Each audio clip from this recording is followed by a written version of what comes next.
Chief Minister Oiramba Nongthomam Birengi Government Haidareko Manol Singba Government Sina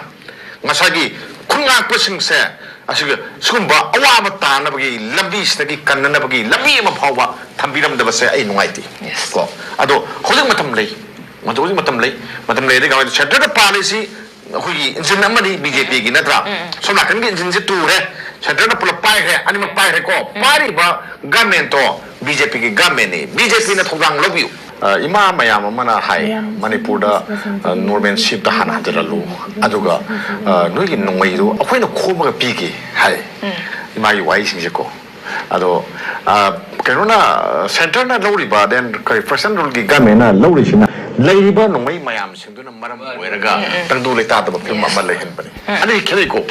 Opposite Nico Ima Bill Singna Harina Karino Harkanda Manipur ing tabi film tahan hajar lalu. Aduh kan nunggu do, aku ini komaga tu itu pike, sini aku. Amana hari nak kaino, gak mana hari nak kaino kata. Lagi pun nunggu mayam do. Aduh lagi di Manipur ing tabi por yarwe, ing tabi por nak kita nunggu itu kau lakukan ini sini. Sini sini kena ni jeko. Kalau mana sungguh kalau mana lagi tu mayam nana biar yarko. Sini. Aku ini kangi. Ay to be frank, ay dalam hajar ko. Aku ini kangi. Ay dah sunat na mayam cuma ini kangi. Mayam sedih lagi kangi ko. Manipurda ladiba tangdu leta daba tha kunma thoi shuraiba sungba irang se nongma soidana lusen gine je khoi khangi kui cha thaya ro khange bako sahi manga chapa ya ro je khoi khangi ko khangi ko nongma soidana masi khoi gi tangdu leta ba phim ma hajal kani je khoi khangi number 1 khangi ko atopa mane ko amana kai khange har kanda sida harari ba sunari ba thoi ba irang se sina kukida samna amagi ma phai tonggeroi ko mai tai da samna amagi ma phai kana haloi Yes. ko simsu khangi ko ai ba dikeno kuki su mai tai su lan sina na khoi da tongge bam ta le kanda kana ko simsu khangi ado ai na lungai ta ba ma khak le khangba mayam sidam ngasagi ing tapa phim ama pora kanda ngasagi mari pa kanna bani then adagi di keno tongnam ni ai gi khunnak na bani ai punsi kanam ne na ngasagi khunnak pa thoi ba mayam se tung da kari oir kada ba se ai koi mangjong na khan bada yam wa bo yam wa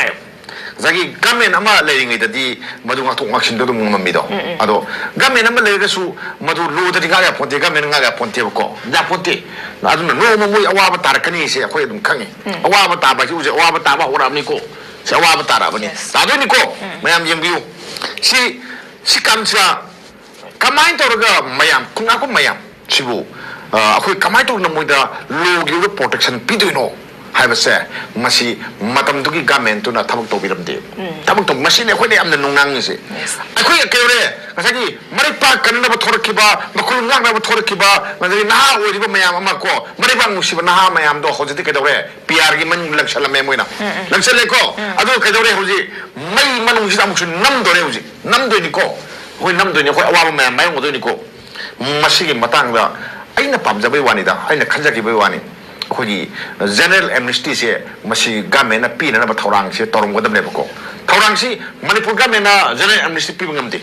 시마 얌나 투비 프렉 얌나 하얌싱 시디 거기 그노다 president of india 다 레이바 마기 파와니 고 하버디 모이다 레이바 마랄 마얌싱도 코피바 하이바네바 마랄 코포디 카나나 ngami ngasagi karona governor ga den kanaga masa pa ko president of india ga na ni hapagi maraju kana ko kum dino mari buga men ko kum bro ngamde dana aduna ga jogi mulna madugi lambi do ngan la yapi na modam ne ya la ga gaman to ge bu madugi makhar do sainde police semaga sainde to hon bin modam ne namna to hon modam ne ba hojiti general amnesty pi wa habsi miyang gi khola oidong mangai ngata general amnesty lok to oi haidong mangai ko ado sigi matang ma lakani aduna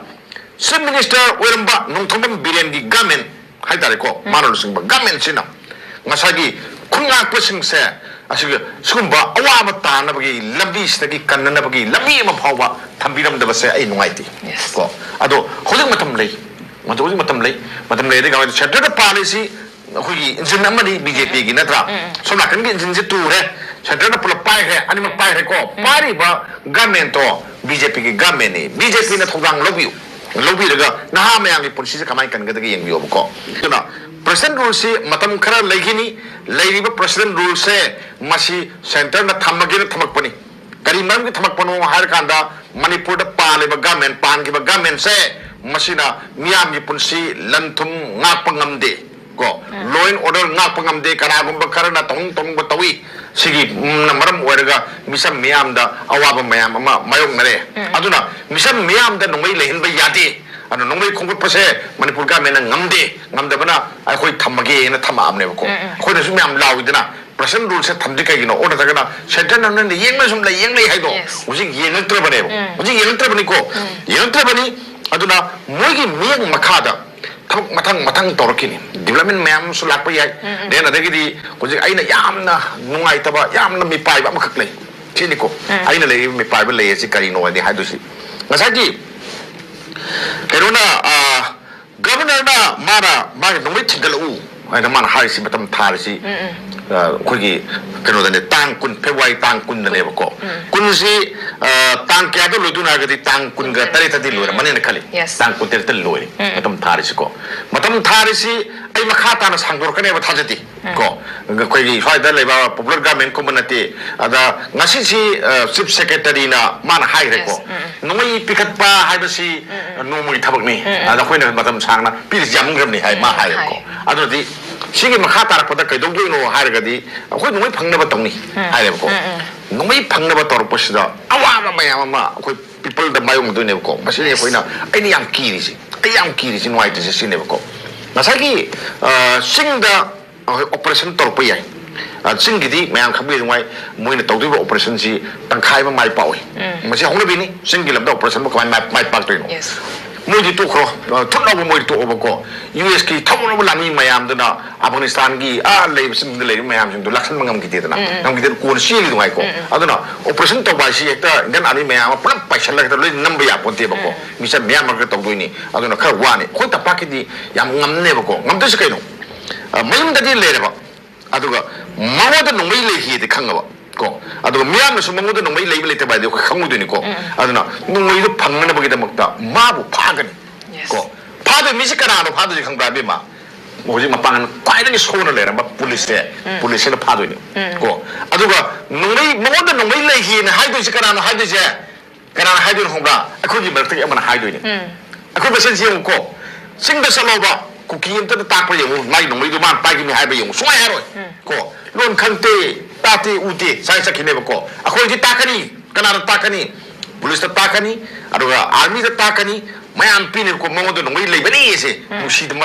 मसे हालगा हातोइने न नंगै लेबनी हाइजलनी याको नंगै मयाम लेहिब मयाम दो खोंगतना बा कदर माबु फारनी वांग पाउंग चथरनी वांग पाउंग चथबाकी समसमना साग्रा सम थमिनसगा नंगै पियोदि यारोदो मदु 3 degree method सिनरगा तोरकदो मयाम को मदु mama ओबी मयाम न कपकदबा लावगदबा then लांगदबा मयाम दो मदु हाइंग हसितंग नाइदे खोइ कमाइ तौसिगे सिनेबको अदुगी मतंगदा aina miyam da sincerely appeal tawjari akoi MLA sing legislature power di leitre moi da ko only MLA khatang ohen banina moi si public leader oibiro hojiti noina soigi ba mayam dagi akoi awa tarak pani ko aduna public leader oina tawraga mediate oibiu center ga miyam ga marta mediate oiraga matai kanogi ceasefire kanogi noi pekapagi matamji sagdo honjira